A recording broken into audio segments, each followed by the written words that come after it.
Լավ հասկացանք, մեկ այս երկու ուժը ընդհանրապես ով են, որ գան մեզ մի հատ էլ կոռուպցիայի մեջ մեղադրեն։ Որ կոռուպցիայից խոսե, ոտից գլուխ ում նայում եմ կոռուպցիա։ Ու ասում են մամուլի հրապարակումներով, որը լինի իսկականից իրանց 70%-ի մի բանտերում պետք է ալներ։ Բայց կներեք, բայց մենք իրավական պետություն չենք ուզում կառուցենք, ժողովուրդ ջան։ Մենք իրավական պետություն չենք ուզում կառուցենք։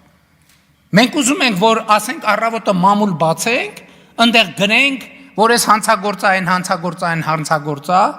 դե ասենք մամուլը հրապարակել է, իրիկունը տանենք պատերի տակ գնդակահարենք, էտա մեր երկրի պատկերացրած պատկերացումը։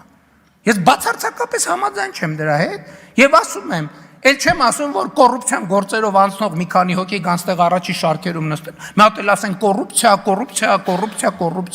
Դուք ով ինչից խոսա, դուք կոռուպցիայի տանձից խնձորից խոսացեք։ Դուք Սևանի ափերին եւ բանի Հունաստանի ձեր կղզիների ու դղյակների մասին խոսացեք, ձեր միլիարդների, հա, էս էլ ներվային ասում են, որ քաղաքացիներն է մեծ ուր գնում եք, լսեք, սենց բան ես չեմ տեսել։